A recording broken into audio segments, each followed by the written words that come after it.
Welcome back, everyone. Today was the beginning of the Pro Chess League being held on chess.com. Now, there were many teams competing from all over the world, but all eyes were on the Canada Chess Bras who were taking on the Carolina Cobras, primarily because none other than the world champion himself, Magnus Carlsen, was competing for the Bras.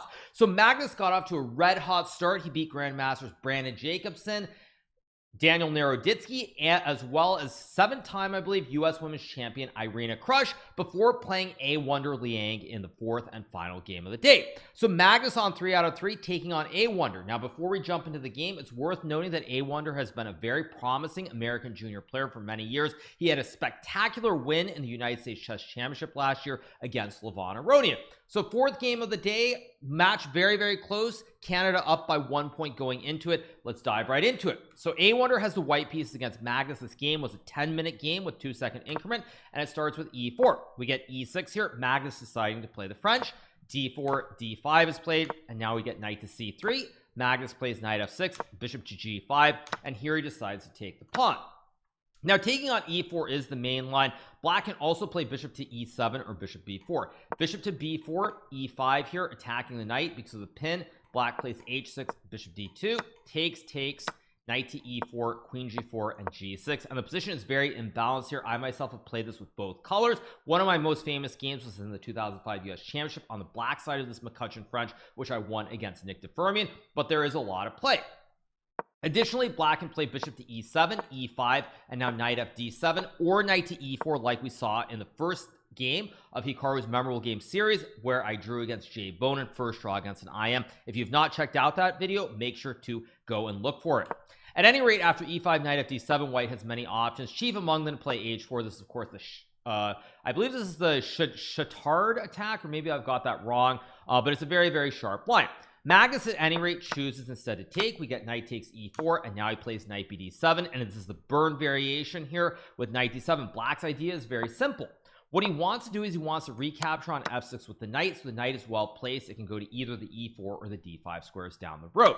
Black can also play moves like bishop e7 here, but after bishop takes f6, and knight f3, the knight doesn't really get to this f6 square. And if you go to c6, white can simply put the pawn on c3, and now the knight really isn't doing a whole lot from the c6 square. So after knight takes e4, Magnus plays knight bd7. We get knight takes f6 played by Awonder, and now knight takes by Magnus. Knight to f3 is played, and here he goes c5, and we get c3. a6 is played. a6 not necessarily required here, but the reasoning behind a6 by Magnus is that, first of all, he doesn't want to trade in the center because if queens come off the board, position is pretty balanced here, so he doesn't really want to trade. Additionally, if you move the bishop to e7, potentially white can take on c5, and after queen takes d1, rook takes d1, and bishop takes c5. White is this nasty move, bishop b5 check, and after king e7 and castles, white is a little bit better here because there is a pin of the knight on f6. Also, you cannot develop this bishop from the c8 square, so white has a little bit of a pull. So Magnus plays a6 here, which is dual purpose. It doesn't trade off the queens. Also, by playing a6, it stops white from being able to play bishop b5 check, and third, it keeps the tension in the position.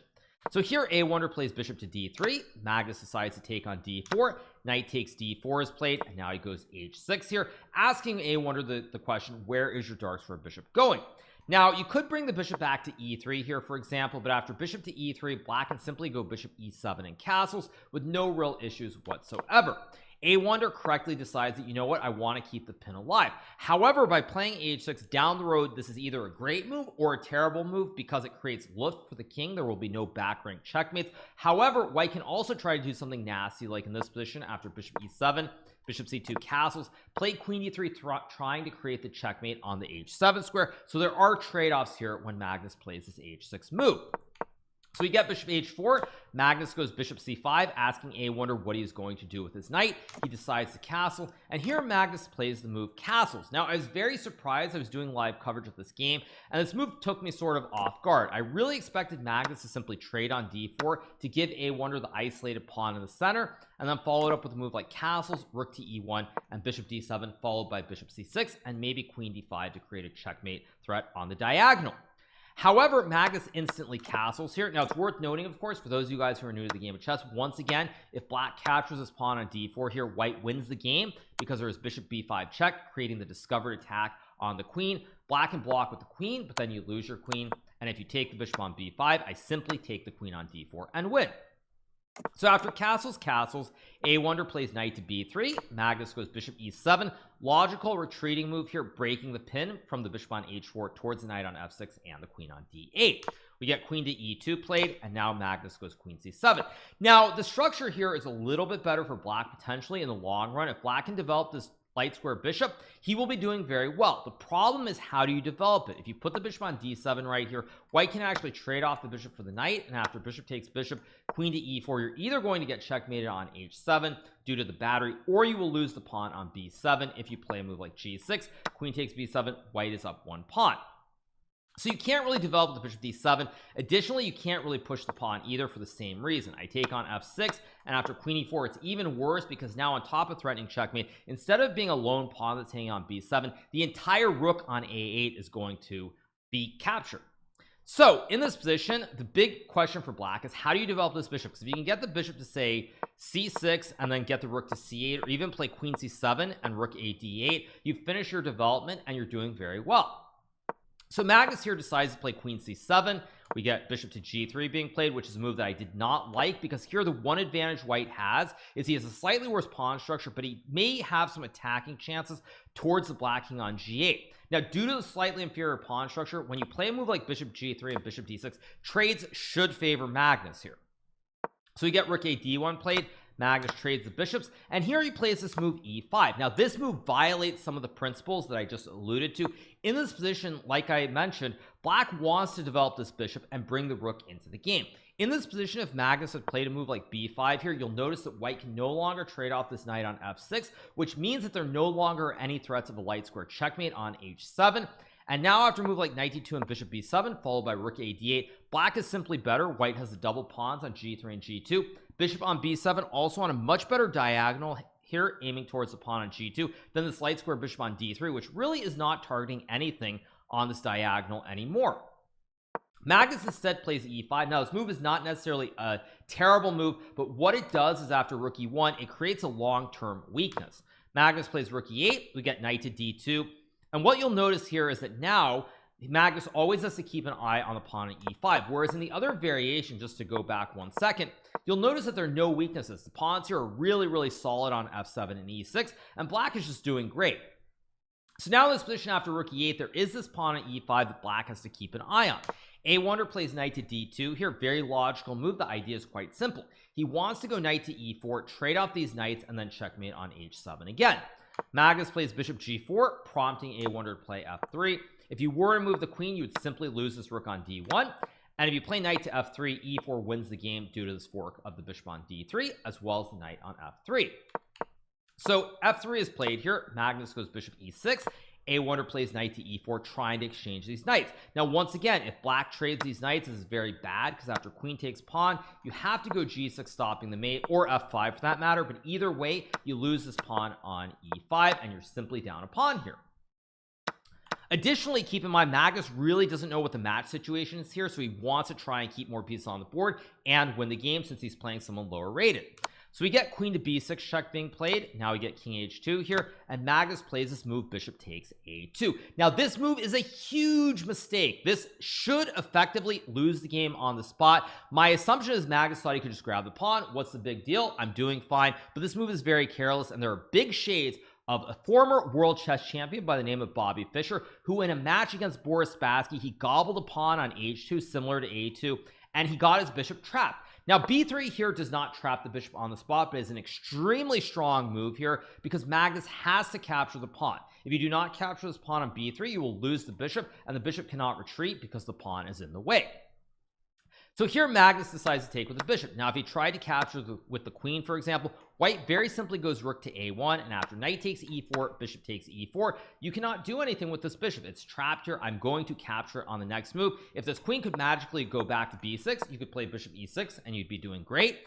But in this position, the queen is in the way, the bishop is stuck, and if you go to b1, I just capture it as well. So the best black can do is to play queen takes c3, but after rook takes a2, with this wooden shield on e4 here, white should win the game.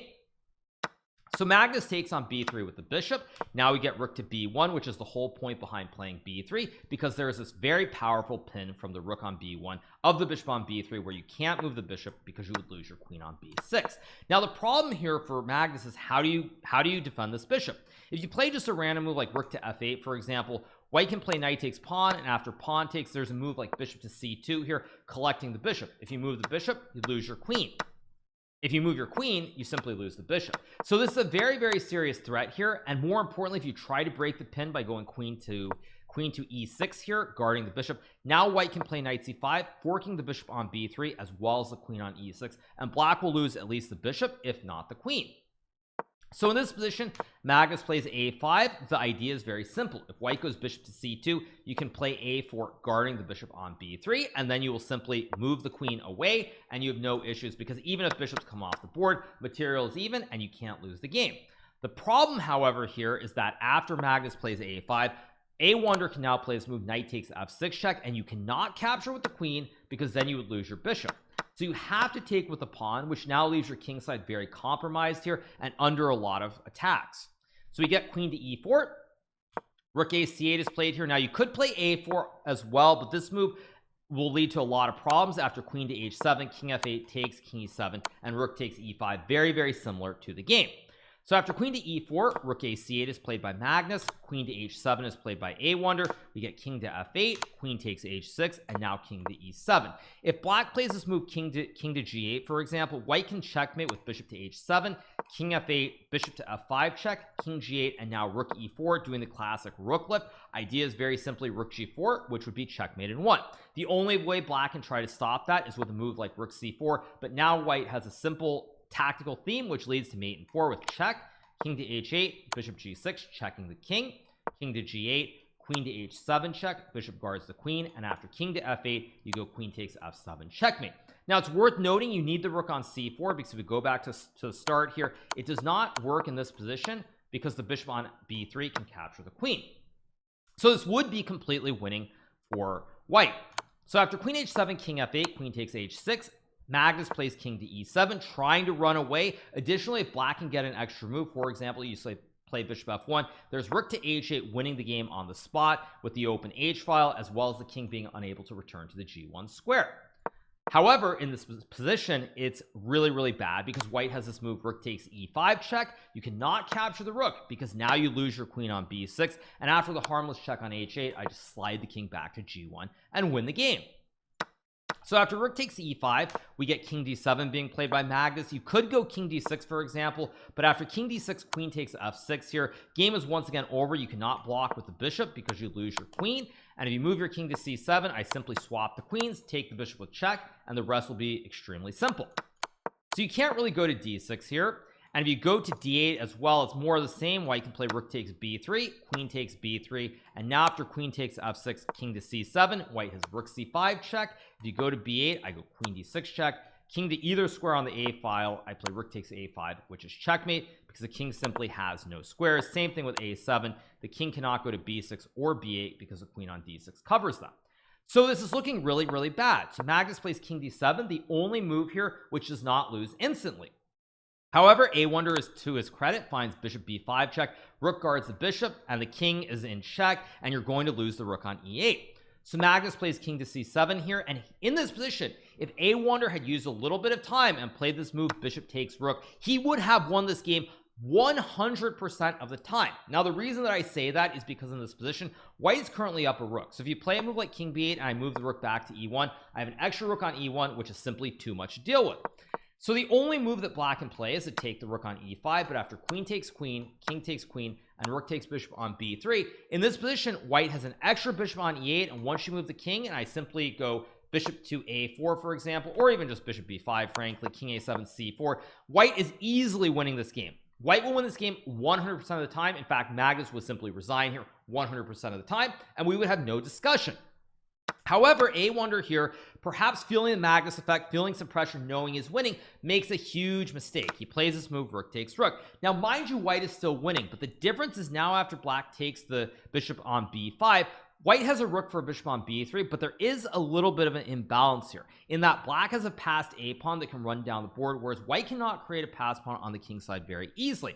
Now here Awonder is still winning. He trades on c8, and now he plays this move queen to f8. We get king c7, and he plays this move queen takes pawn on f7. Now this move came as a big shock to me when I was watching it live for a couple of reasons.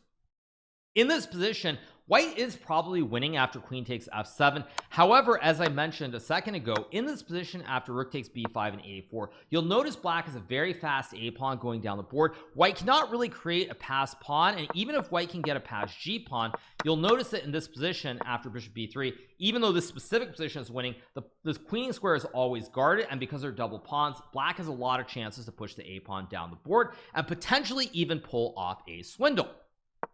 So in this position, if we go back to queen takes b5 after takes and king c7, if I was playing with the white pieces, what I would play here is I'd go queen to e7 check, king to b8, and I would very simply take the pawn on f6. Now the reasoning is very simple. In this position here with the queen and rook on the board versus the queen and the bishop, even though black can play a4 and get a passed a pawn, at the very worst you can always make a bunch of checks on the dark squares, and you will never be in danger of losing the game. However, after queen takes f7, bishop takes f7, rook takes b5 is played here. Now Magnus goes a4 and rook a5 is played by Awonder. Awonder still up a lot of time here. He had about, I think, 3 minutes on the official, according to the official clocks, versus about 50 seconds for Magnus, but he plays his move rook a5. Now, a sort of counterintuitive move rook to b4 is actually a little bit stronger here, because if black plays bishop b3, he can no longer push the pawn forward because the rook will capture the bishop. So after king g1, if you play a3, I take the bishop. If you move the bishop to c2, for example, in this position, I can go rook to b2, bishop b3, and now I can actually just bring my king closer to the center of the board, and you can no longer push this a pawn up the board because the bishop is in the way and it will be captured. And there's no real way to guard the bishop either. You can maybe go king a5, but after rook b1, bishop d5, I can go c4, bishop c6, and king c3, and now this a pawn is not dangerous at all. It will be stopped very easily. However, when you play rook a5 and bishop b3 is played, now it gets very tricky for a couple of reasons. Now your rook is on a5, but if it ever moves away, this a pawn will go, black will play a3, a2, a1, make a queen, and win the game. So it's very, very tricky already here. And Awonder plays this move g4 here, trying to create a pass pawn potentially. Magnus plays b6, and now we get rook a7. And here Magnus makes an interesting decision. He plays king c6. Now king b8 is the move that to me seems very obvious, because white has to move the rook off the a file. But after rook e7, a3, white is still probably a little bit better with rook to e1. And after king to b7, you can go king g3, king c6, king f4, king c5, king e3, king c4, and king d2. And white's king is getting back just in time. If you play a2, now I can play rook to a1, although apparently after b5 it's still kind of unclear, but white should be better. At any rate, Magnus plays king c6, which is an interesting move. We get f4, and now he goes b5. We get g5 being played here by Awonder, trying to create a pass pawn. But as I mentioned before, the problem with this position here after takes, and king b6 is that even though white has two pawns, they're doubled pawns, and the bishop on b3 always covers the queening square. Now, if white could magically say, let me make some random moves here to illustrate the point. If white could magically have, say two pawns, for example, in this position going up the board, this will be very, very easy to win, because when you get f6, you'll be able to go g5, g6, f7, and the two pawns together march up the board. But in this position, as we're noting here, you cannot use the pawns together because they're on top of each other, and the bishop covers the square. So white actually has to be very careful here to not end up in some trouble. So king b6 is played by Magnus. Awonder plays rook to a8. We get king to b7, and now he plays rook to e8. Now in a team situation here where it's a match, it's very, very difficult, because when you're playing on your own individually, it's very easy to sort of just play moves, and if you win or lose, it's all about you. But when it's a team situation in a match, you're always very hesitant, because when you have that situation where you can make the draw or take a big risk and potentially win or lose, what do? Now Awonder plays rook e8 here, which is probably not the best move, because now Magnus goes a3, we get g6, a2 is played, he goes rook e1 to stop the pawn from queening, Magnus goes king c6, and now you'll notice that the bishop is stopping the pawn. But much more importantly, white's king is very, very far away here on h2. It cannot get over very easily. If you go king g3, king c5, king f2, king c4, your king is only getting to the e2 or e3 square. It is not getting to the critical d2 square, where it would guard the pawn on c3. So he plays g7. We get bishop to g8 being played here by Magnus. Important move, by the way, because if black goes king c5, white can play king g3, and if you go king c4 now, white can actually queen the pawn because the king is in the way of the bishop. So Magnus very thematically plays bishop g8 with a simple plan of going king c5 and king c4 and gobbling the pawn. Here we get king c3 from Awonder. Magnus plays king to d5, and now we get rook to a1 and king e4. If Awonder had realized the danger in this position, I'm pretty confident that he would have played this move rook a1 here, because after king to c5 and king g3, black cannot make progress. You cannot move the king to c4 because then you lose the pawn on a2, and if you play b4 here, white will just trade king f4, king c3, king e5, king b2, and sack the rook for the pawn on a2, and this will be a draw in this position. So here Awonder, by not playing rook a1 and going king g3, allows Magnus to play this little nuance with king d5, because again, if you go rook a1, black cannot go king d5 either, because after takes, the king is in the way of the bishop. So he plays king g3 first, which allows king d5, rook a1, and now Magnus goes king e4. Very, very tricky move here, because now the bishop guards the pawn, but the king also boxes out the white king, and black just wants to go king d3, king c2, king b2, and win the game. Now at this point, this probably is still technically a draw for white, but you have to be very, very careful. And Awonder here simply loses the thread completely. Now it's not hard to fault him, because obviously he was completely winning the entire game. He thought he was winning. He goes to his endgame. It's like, wait a second, what happened? How am I not winning? Winning with the rook versus the bishop. At any rate, Awonder plays king g4, which loses on the spot. What he should play here is rook to d1 to stop the king from getting in. After king to e3 here, trying to go king to e2 and then go to d2. Say white plays king h2, for example. Black just wants to go king e2, and after rook a1, the king gets in. You cannot really keep the king cut off. However, in this position, there is one resource which does save the game, which is white can now play this move rook to d8, because if black queens the pawn, after rook takes bishop, black cannot stop white from playing rook to e8 check and making a queen. You'll notice that black has his pawn on b5. If you could magically get rid of this pawn, just to illustrate the point, if you could magically get rid of this pawn in this position, you could play queen to a4, stopping rook to e8 check. However, in this position, that is not an option here, because as you'll see, the pawn on b5 is simply in the way, so queen a4 does nothing, and white is actually winning here. If you go king f2, I make a check. King moves, I make a queen. If you play queen takes pawn, I simply go check, king f2, and now importantly, I make a check on f8, king moves, make a queen, and the rest is history. So rook to d1 followed by rook to d8 would be a draw. Now it's worth noting black can still play bishop c4, but after rook to a8, king to d2, for example, white is surprisingly okay here, because you can play this very tricky move g4. If black takes the pawn on c3, now you have this nasty trick rook to c8. If black queens, you can make a queen due to the pin. And if black moves the king, you can sack the rook for the bishop, and after takes, g8, queen, a1, queen, g5, this position will be a draw as well. Now, mind you, both players are on time. Very, very tricky. One other line that I want to add, just so you guys see it, that after g4, black can play king to c2 here, but after white goes king to g3, black goes king to b2, white can go king to f4, black queens, you take, and after king to e5 here, king b2, you have the very important move king d4, guarding this pawn, and after king to b3, white can go king to c5 here, and when you take on c3, I make a queen, and after bishop takes queen, king takes b5 leads to a draw as well. Awonder, of course, getting low on time, obviously in a very bad frame of mind, because he's probably thinking to himself, how am I not winning? What has gone wrong? Plays this move king g4. Now after king g4, king d3, the game is lost here, because as you are going to see, black will gobble the pawn and he will start pushing the b pawn up the board. Both of these pawns on the g file are completely stuffed by this bishop on g8, which also guards the pawn on a2. So now Magnus is somehow winning the game. Here Awonder plays c4, but after bishop takes c4, bishop guards the pawn on a2, still covers the g8 square, and the rest is very basic. Awonder goes king f5, Magnus plays b4, idea to play b3, b2, and the bishop still is stopping the pawn, so Awonder can do absolutely nothing here. Plays rook c1, hoping to sack the rook for the bishop. Magnus very simply goes bishop g8. We get king f6 here. Rook to f8 is rook to c8 is a move here, but black can simply go bishop h7 check, king to g5, make a queen, and win the game.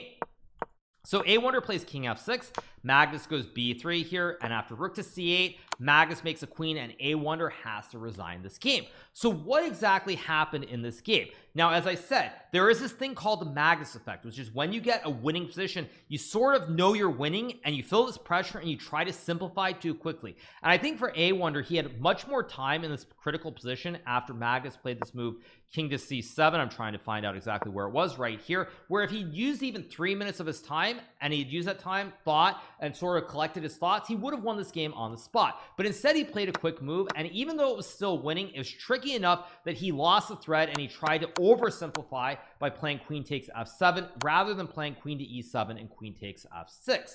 Now, the other important point about this, which has to be stated, or can't be stated enough, I should say, is that this is one of the things that makes it very difficult to play against Magnus. He's very, very resourceful, and when you miss these wins and you turn winning positions into draws or losses, it sticks in your mind for the future. And one of the things is when you're playing against Magnus in the future, you're always like, I have to be super precise. I cannot make even a slight mistake when I get this better position, and that added pressure, it adds up over time. And that's one of the reasons that Magnus does so well, and he has this huge psychological advantage over the rest of his opponents. It cannot be understated enough that the more times you have these swindles, you start to think Magnus is superhuman, and there's just something wrong with you because you can't compete with this. And of course, to make matters worse, when Magnus gets good positions, he converts almost all the time.